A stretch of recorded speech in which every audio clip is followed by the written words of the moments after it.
pulisya sa negosyanteng si Atong Ang nagpapatuloy. Pagbabantay sa mga airport at seaport hinigpitan pa.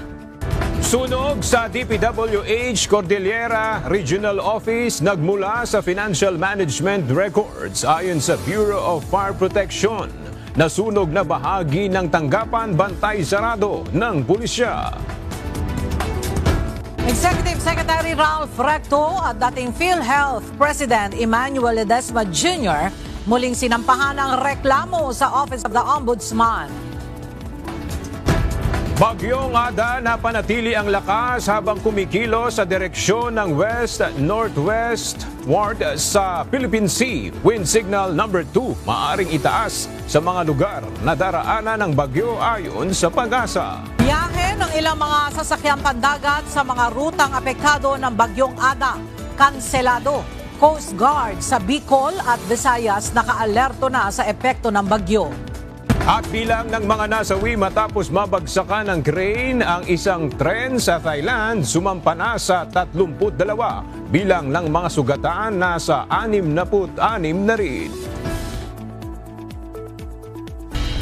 Umani ng batikos ang inilabas na warrant of arrest ng isang korte sa Laguna laban sa business tycoon na si Atong Ang dahil umano sa paglabag sa kanyang karapatan sa due process.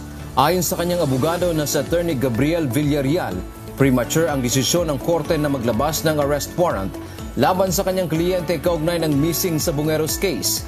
Legally, questionable din anya ang aksyon ng hukuman.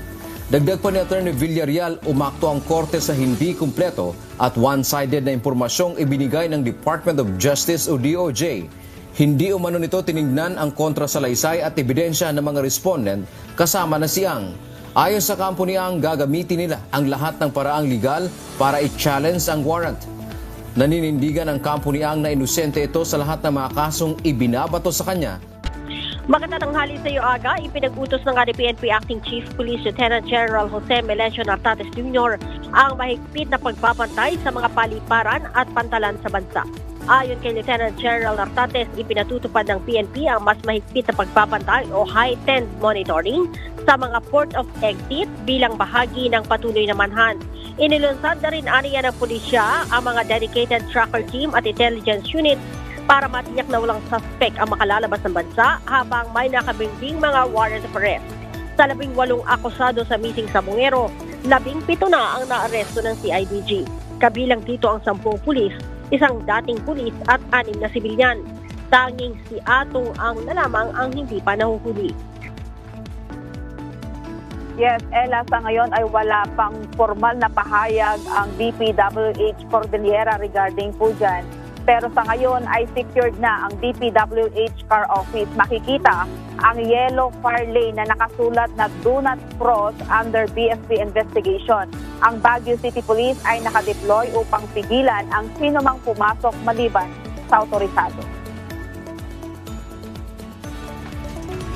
Walang empleyadong nasugatan sa insidente at agad na nailikas ang mga tauhan sa lugar. Ang DPWH car office ay patuloy na binabantayan ng pulis at mga tauhan ng pamahalaan 24/7 hanggang matapos ang susunod na hakbang ng investigasyon. Nakapag-collect na po sila ng mga kailangan na evidences para i-hand carry po nila papunta sa national headquarters for laboratory examination po. So yung kwan po pa rin natin is the fire is still under investigation po yung sunog na naganap dito sa DPW. Milinaw ng mga otoridad na hiwalay ang insidente sa mga umiiral na investigasyon sa iba pang proyekto ng ahensya. Kabilang ang Cannon Road Project na sinuri noong nakaraang taon dahil sa issue ng disenyo at kalidad. Nangyari ang sunog kahapon bandang 5:25 ng hapon sa Financial Management Records Room sa ground floor ng DPWH car office. Naapula ang apoy makalipas ang ilang minuto at idineklarang fire out bandang 5:43 ng hapon. Tinatayang nasa 1 metro kwadrado lamang ang naapektuhang bahagi at agad na rumisponde ang Baguio City Fire Station, PNP Station 3 at CDRRMO. Ipatatawag pa rin ang mga tinaguriang BGC boys sa isasagawang pagdinig ng Senate Blue Ribbon Committee kaugnay ng flood control scandal. Ito ay ang mga dating engineer ng Department of Public Works and Highways o DPWH na sina Henry Alcantara, Bryce Hernandez at JP Mendoza. Kasunod ito ng mga lumabas na balita na may plano umanong mag-recant o bawiin ang kanilang naunang mga sinumpaang salaysay. Bagaman itinanggi na ito ng abogado ni Alcantara, sinabi ni Senador Panfilo Lacson, chairperson ng Blue Ribbon, na nais nilang marinig sa BGC Boys at mai-record ng komite kung anong dahilan ng paglabas ng ulat. We would also seek further clarification from the so-called BGC boys and what prompted reports that they have recanted or planning to recant their testimonies before the committee or any other investigating body. Plano ring imbitahan ng Blue Ribbon si dating DPWH Undersecretary Roberto Bernardo. Ayon kay Lacson, labis siyang pinagtataka kung paano napasok sa eksena si dating Philippine National Police Chief General Nicolas Torre III.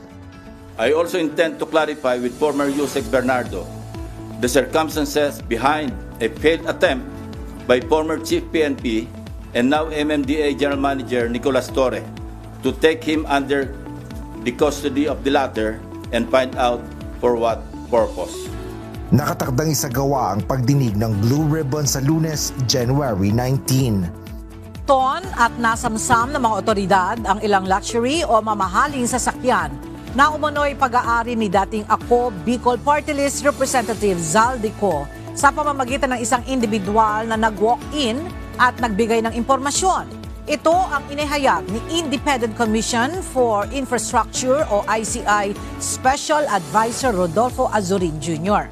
Hindi na idinetalya ni retired General Azurin ang pagkakakilanlan ng nabanggit na individual, ngunit anya, hindi ito konektado sa ICI, pulisya, maging sa militar. Wala ring ibinigay na kumpirmasyon si Azurin kung ang nasabing individual ay konektado kay dating Congressman Zaldico. Walk-in lang yung nagpunta sa amin para ituro yung ano. Meron siyang kaalaman, gusto niyang tumulong, gusto niyang malaman kung nasaan yung mga sasakyan ni Zaldico. So, yun. At chinek ng mga tao natin, yun nga, may mga binigay ng plate numbers. That's why nag-verify kami sa LTO. Siguro nakukonsensya na siguro o gusto niya ring tumulong talaga. Hindi ko rin basta nag-walk-in lang siya. Nakapagtayo ng pinakamalaking kapasidad ng renewable energy sa bansa at nakapagdala umano ng pinakamalaking foreign investment sa Pilipinas noong 2025. Yan ang pahayag ni Batangas 1st District Representative Leandro Legarda Leviste sa kanyang social media account kaugnay ng kanyang itinatag na kumpanya. Wala rin anya siyang nakuhang kahit piso sa gobyerno at ang pera niya ay nagmula sa kanyang pribadong negosyo. Ito ay matapos patawan ng 24 na bilyong pisong halaga ng multa ang Solar Philippines o kumpanyang itinatag ni Congressman Leviste. Ayon kay Energy Secretary Sharon Garin, isa ang kumpanya sa mga pumalyang i-produce ang committed nitong kuryente sa pinagkasundoang timeline dahilan para kanselahin ang ilang service contracts nito. Pahayag pa ni Congressman Leviste, mula pa noong Setyembre, sinasabihan na umano siyang gagawa ng mga kaso kung ilalabas ang Cabral files at pinayuhang manahimik na lang para sa sariling kapakanan. Dagdag pa nito, iginagalang nito mga kawani ng gobyerno at tutugon sa kanilang mga pahayag sa tamang forum. Itinanggi ng Energy Department na politika ang nasa likod ng pagkansela ng ilang kontrata ng Solar Philippines ni Representative Leviste. Itinanggi ni dating House Speaker Leyte 1st District Representative Martin Romualdez ang alegasyong nagkaroon siya ng transaksyon o ugnayan sa mag-asawang contractors na sina Pacifico at Sara Diskaya. Sa pamamagitan ito ng kanyang abogado at tagapagsalita na si Attorney Ade Fajardo. Dagdag pa ni Congressman Romualdez, wala ring katotohanan ng ulat na bumili ito ng high-end property sa Makati City at ang front ay ang Diskayas. Si Senator Panfilo Ping Lacson na chairperson ng Senate Blue Ribbon Committee ang nagbanggit ng ulat na ito. Pero ayon kay Congressman Romualdez, hindi naman ito ang testimonya ni Curly Diskaya sa naunang pagdinig ng Senate panel. This is in reaction to reports linking former Speaker Ferdinand Martin G. Romualdez to the Diskayas through an alleged property purchase. Representative Romualdez has no knowledge nor involvement in the purported transaction.